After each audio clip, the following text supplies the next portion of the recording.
we had an ambitious goal this year. We usually up our goal for boxes by 50 every year, and so our goal this year was 450 boxes.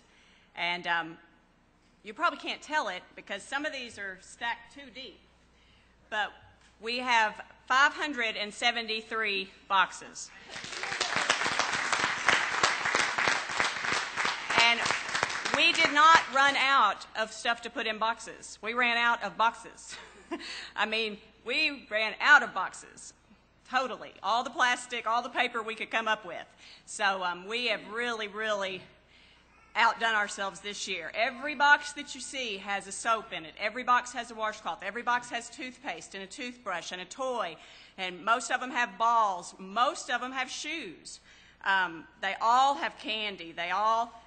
most of them have some article of clothing, whether it's a hat or gloves or a shirt or something. I mean, if you weren't here yesterday, you missed quite a work session when 60 or so people came here and packed all these boxes and just shoved stuff. We had a whale that was this big that they said would not fit in a box, but Pete Kendrick said, get one of those space bags and suck the air out of that whale.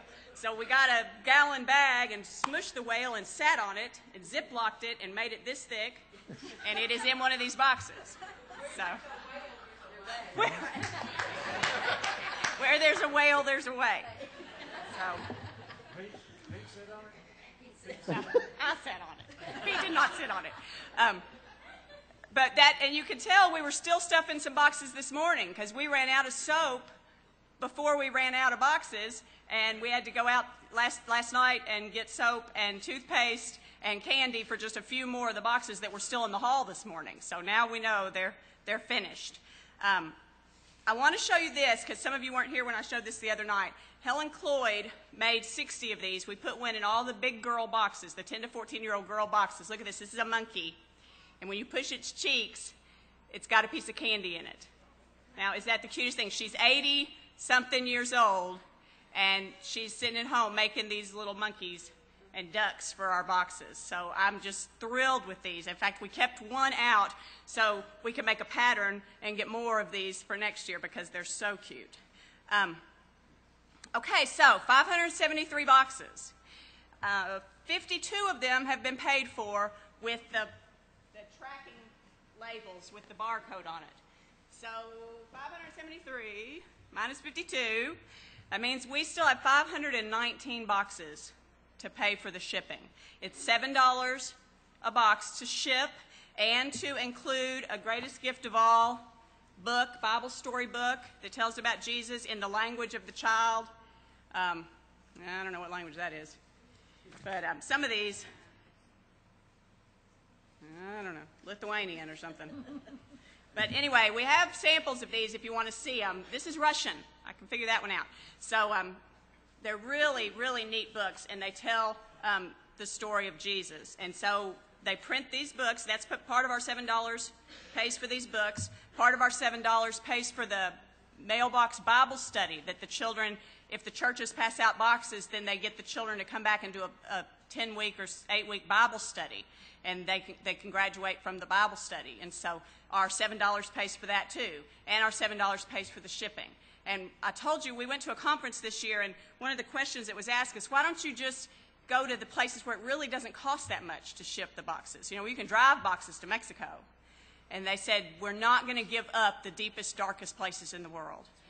They said one sea crate of boxes, it costs $20,000 to get one sea crate of boxes into deepest, darkest Africa or wherever it was. But they're not going to not send the boxes to those places.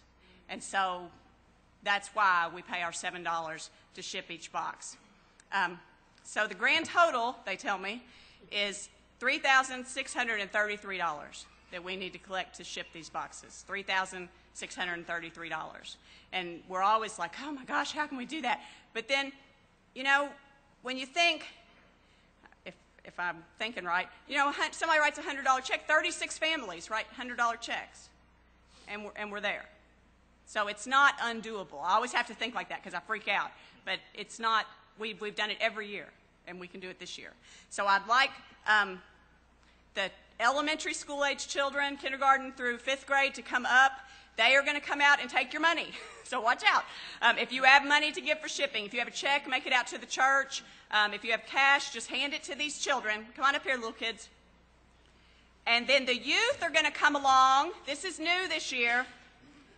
I want some of the youth to come up, and they're going to give you one of these stickers. If you've given money, if you gave stuff, if you came yesterday and helped pack, if you've had anything to do with shoeboxes this year, take one of these stickers. It says, I gave a shoebox. Wear it to lunch, wear it to work tomorrow, and it will remind someone else to do a shoebox. So if you want a sticker, the youth will have stickers, and the little kids will be asking for your money.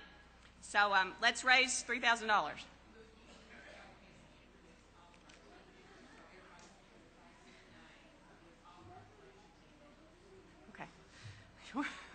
Okay.